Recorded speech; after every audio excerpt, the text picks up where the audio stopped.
사무엘상 10장 10절에서 16절 말씀입니다.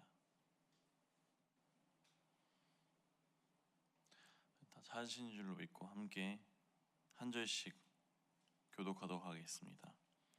그들이 산에 이를 때에 선지자의 무리가 그를 영접하고 하나님의 영이 사울에게 크게 임함으로 그가 그들 중에서 예언을 하니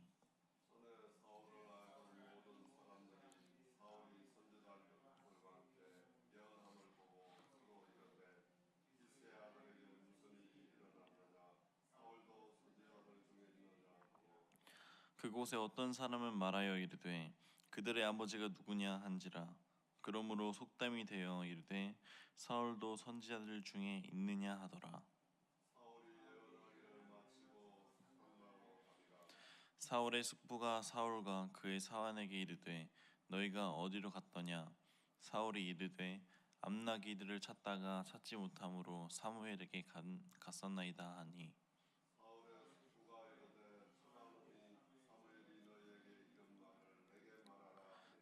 합독하겠습니다. 사울이 그의 숙부에게 말하되 그가 암나기를 찾았다고 우리에게 분명히 말하더이다 하고 사무엘이 말하던 나라의 일은 말하지 아니하니라.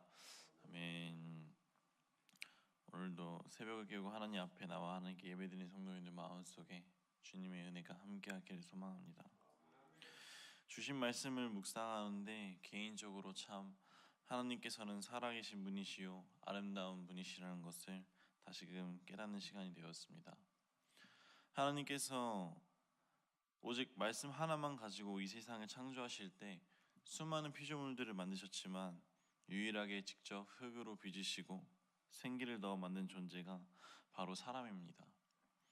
그런데 정말 경이로운 것은 그 사람들마다 가지고 있는 마음과 감정, 생각 어느 것 하나 똑같은 사람이 없다는 것입니다. 그렇기 때문에 여기 계신 성도님들도 살아보셨기 때문에 잘 아시겠지만 사람 사는 게 그리고 사람들과 함께 살아가는 게 참 쉽지가 않습니다. 그래서 저는 친구들과 가끔 연락을 할 때마다 여자친구가 싸웠다느니 헤어진다느니 어쩌니 저쩌니 할 때마다 솔로여서 참 다행이구나 이런 생각을 하면서 전화를 끊을 때는 눈물을 흘릴 때가 좀 있었습니다. 그래서 여기 계신 성도님들이 참 대단한 것 같습니다. 역시 마음들이 넓으시니까 결혼하시고 나서도 지금까지도 한 번도 싸우지 않고 잘 지내시는구나. 수많은 사람들 중에 자신과 맞는 사람과 결혼하여서 평생을 함께 한다는 것이 정말로 축복인 것임을 믿으시길 바랍니다. 속으로 안 맞는 것 같은데 라는 생각은 마귀가 주는 생각이니까 후딱 버리시고 지금 함께하고 계신다는 것이 제일 잘 맞는 짝과 함께 한다는 것임을 믿으시길 바랍니다.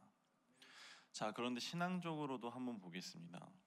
제가 다양한 사람들이 있다고 방금 언급했는데 하나님의 백성 가운데에서도 하나님의 성령의 능력을 보지도 않고 믿는 사람도 있지만 눈으로 봐야지만 믿는 사람들도 있습니다.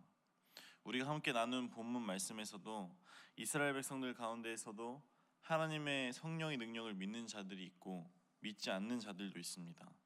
10절에서 12절을 함께 합독하도록 하겠습니다. 그들이 산에 이를 때에 선지자의 무리가 그를 영접하고 하나님의 영이 사울에게 크게 임함으로 그가 그들 중에서 예언을 하니 전에 사울을 알던 모든 사람들이 사울이 선지자들과 함께 예언함을 보고 서로 이르되 기스의 아들에게 무슨 일이 일어났느냐 사울도 선지자들 중에 있느냐 하고 그곳에 어떤 사람은 말하여 이르되 그들의 아버지가 누구냐 한지라. 그러므로 속담이 되어 이때 사울도 하더라. 아멘. 지금 이 말씀 속에서 사울이 선지자들의 무리와 함께 예언하는 것을 보고 사울을 조롱하는 사람들에 대해서 서술하고 있습니다. 하나님의 은혜를 체험하지 못한 사람들은 성령의 일을 믿지 못합니다. 왜일까요? 그들이 믿지 못한 이유는 몰라서입니다. 하지만 체험하지 못했어도 믿는 자가 더 큰 복이 있는 줄 믿습니다. 성령이 우리 안에 오시면 우리는 다른 사람이 됩니다. 말이 적은 사람이 유창한 사람이 되기도 하고 내성적이었던 사람이 적극적인 사람이 되기도 합니다. 더 나아가 성령의 예언을 하기도 하고 방언을 하기도 하고 성령님이 이끄시는 삶을 살아가게 됩니다. 지금 사울은 성령님이 임재하셔서 완전히 다른 사람이 되어서 선지자들과 함께 찬양하고 예언을 합니다. 그런데 그것을 보고 사람들은 사울을 곱게 보지 않습니다. 12절 말씀을 보면 그들의 아비가 누구냐? 사울도 선지자 중에 있느냐? 사울의 모습을 보고 사람들은 사울을 조롱합니다. 하나님의 백성에게 있어서 가장 큰 불행은 성령의 능력을 알지 못하는 데 있습니다. 부흥회 때 장학일 목사님께서 말씀하셨지만 성령이 내 안에 들어오시면 꼭 기도를 크게 한다거나 찬양을 크게 부르고 그런 것이 아니라 내 삶에서 행동이 달라지고 내가 행하는 모든 일을 성령님이 함께 하신다는 것입니다. 성령님은 우리를 완전히 다른 사람으로 만들어 놓습니다. 그런데 우리는 성령님이 나에게 오셔서 내가 새 사람이 된 것을 스스로 알고 있기 때문에 어색하지는 않지만 주변 사람들은 모르지 않습니까? 그래서 성령의 임재를 모르는 사람들은 성령의 임재를 받은 사람을 보고 이상하게 생각하거나 시샘하거나 조롱하게 됩니다. 그러나 우리는 그것을 부끄러워할 필요가 없습니다. 내가 하나님을 믿는 것을 주변 사람들의 시선에 주눅들 필요가 없습니다. 살다 보면 이런 사람 저런 사람 다 만나는데 그 안에 신앙인들도 있고 또는 비신앙인들도 있을 것입니다. 하나님을 적대하는 사람과 함께 있을 때에 하나님을 드러내십니까? 신앙인으로서 나 뜨겁다고 생각하여서 마음속에 부담감을 가지고 살아가는 분들이 계십니까? 이 시간 그 부담감을 모두 하나님께 드리기를 소망합니다. 오히려 성령 충만을 받아서 믿지 않는 사람들 속에서 빛과 소금의 역할을 감당하는 성도님들이 되시길 소망합니다. 함께 16절을 합독하도록 하겠습니다. 사울이 그의 숙부에게 말하되 그가 암나기들을 찾았다고 우리에게 분명히 말하더이다 하고 사무엘이 말하던 나라의 일은 말하지 아니하니라. 아멘. 사울의 숙부는 사울이 암나기를 찾지 못해서 사무엘에게 갔다 오는 길이라고 하자 사울에게 사무엘이 무엇이라고 말하더냐라고 묻습니다. 여기서 사울은 사무엘이 자신을 왕으로 삼았다는 말을 하지 않고 그저 암나기를 찾았다고만 말합니다. 사울이 왕으로 지명된 사실을 숙부에게 숨긴 이유가 무엇일까요? 그는 자기 자신이 이스라엘의 왕으로서 적합하지 않다고 생각했기 때문입니다. 떳떳하지 못했기 때문입니다. 우리의 삶으로 들어가 봅니다. 그리스도인으로 살아가면서 때로는 자신이 그리스도인이라는 것을 드러내는 것이 꺼려질 때가 있습니다. 왜 그런 마음들이 들까요? 여러 이유들이 있지만 주변에서 그리스도인이라는 것만으로 우리를 시험하기 때문이고 또는 스스로 돌아보았을 때 내가 그리스도인으로서 떳떳하지 못한 삶을 살아가고 있기 때문입니다. 사람이기 때문에 누구나 죄를 지을 수 있습니다. 그리고 죄를 짓습니다.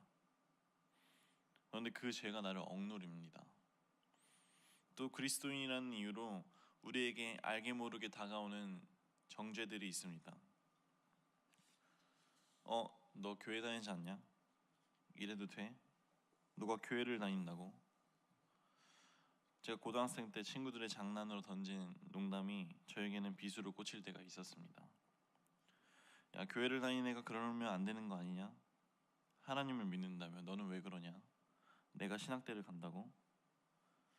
제가 학교 생활을 열심히 안 한 건 아니지만 친구들의 그런 장난 어린 농담 속에서 저에게는 부담감으로 느껴지는 말들이 있었습니다. 성도님들도 살아가면서 이러한 그리스도인들이 받는 또는 상처되는 말들을 많이 들어보셨을 것입니다. 그리스도인이라면, 예수를 믿는 사람이라면 이렇게 해야지, 이래야지. 그런데 이것은 정죄입니다. 죄입니다. 정죄는 하면 될까요? 안 될까요? 대답하신 성도님들만 주의 축복이 있기를. 정죄는 하면 될까요? 안 될까요? 정죄는 오직 하나님만 할 수 있습니다. 세상 사람들은 그리스도인들을 정죄합니다. 교회 다니는 사람이 말이야, 그러면 안 되지. 그런데 더 소름 돋는 것은 그리스도인들도 그리스도인들을 정죄합니다. 아니, 목사님이 저래도 돼? 사모님이 저래도 돼? 목사 아들이 저래도 돼? 성도님들, 목회자도 똑같은 사람이고 죄인입니다. 그저도 하나님의 말씀으로 살려고 애쓰고 주님이 맡겨주신 양들을 위해서 더 살아보려고 몸부림치는 주님의 종들입니다. 똑같이 부족한 자들입니다. 부족한 면이 보이면 어떻게 해야 합니까? 정죄하지 말고, 조롱하지 말고, 뒤에서 욕하지 말고 덮어주고 함께 가면 되는 것입니다. 그것이 하나님이 원하시는 것이고 예수님이 말씀하신 것 아닙니까? 우리는 그 누구도 완벽한 사람이 없습니다. 성령 충만함을 받아도 우리는 완벽해질 수가 없습니다. 오직 완벽한 자는 하나님이시요 예수님임을 기억하시길 바랍니다. 주 안에서 서로의 부족함을 보듬어주고 함께 나아가기를 소망합니다. 다시 말씀으로 돌아와서 사울은 자신이 왕이 되었다는 것을 당당히 이야기하지 않습니다. 이런 면에서는 사울이 겸손한 사람이라는 것을 알 수 있습니다. 그렇지 않은 사람이었더라면 자신이 이미 왕이 된 것 마냥 행세하고 다녔을 텐데 사울은 그렇게 하지 않았습니다. 신중한 사람들은 하나님으로부터 기쁜 소식이 들려오면 그것이 성취될 때까지 기다립니다. 왜냐하면 자신이 먼저 발설하면 하나님을 앞서기 때문입니다. 축구에서 공격수가 수비수보다 먼저 뛰어들어가면 오프사이드라는 반칙이 있는 것처럼 때로는 하나님의 때가 되기 전에 내가 먼저 입으로 먼저 떠들어대는 것은 바람직하지 않습니다. 힘든 것 압니다. 확정된 것도 아닌데 좋은 일이 있으면 막 목 끝까지 자랑하고 싶고 이야기하고 싶은데 그러다 일이 잘못되면 우리 아들이 무슨 대학교 합격할 것 같아. 근데 떨어졌어요. 아니 글쎄 무슨 지사님이 이래저래 했대. 그런데 사실이 아니야. 참 난감하겠죠. 입을 조심하는 것이 죄와 멀어지기 위해서이기도 하지만 자신을 지키는 일임을 기억하시길 바랍니다. 아무리 기쁜 소식이 있어도 성취될 때까지 참을 줄 알고 겸손할 줄 아는 성도님들 되시길 바랍니다. 정리하겠습니다. 살아가다 보면 우리는 몇 번의 삶의 전환점 또는 터닝 포인트가 있습니다. 그것을 저는 하나님을 몰랐을 때와 알았을 때 그리고 성령 체험을 하기 전과 하고 났을 때 이후로 봅니다. 모태신앙인은 전자에서 죄되지만 삶을 살아가다 보면 정말 간절히 하나님을 믿으면 성령 체험, 성령 충만함을 경험하게 됩니다. 그때 주위의 시선들 신경 쓰지 말고 주님의 자녀로서 담대함으로 나아가기를 소망합니다. 한 주간 살아가면서 주님의 공동체 안에서 서로를 정죄하지 않고 사랑으로 보듬어주면서 나아가는 성령 충만함을 소망하며 결국 성령님의 임재함으로 변화되어서 기쁨과 감사가 넘치는 한 주를 살아가는 주의 자녀들이 되기를 주의 이름으로 소망합니다. 기도하겠습니다. 항상 나와 함께 하신 하나님, 눈으로 보지 않아도 믿는 자는 그 은혜가 크다고 하셨습니다. 성령의 은혜를 눈으로 보지 않고도 믿는 믿음이 나에게 있기를 소망합니다. 그 믿음을 통해서 나의 마음에 성령님이 함께 하시어 나의 영의 그릇에 성령이 충만함이 허락하시고 삶을 살아갈 때 그 성령 충만함으로 그리스도인으로서의 부담감을 사명감으로 바꾸어 세상의 빛과 소금의 역할을 감당하며 살아가는 주의 자녀가 되게 하여 주옵소서.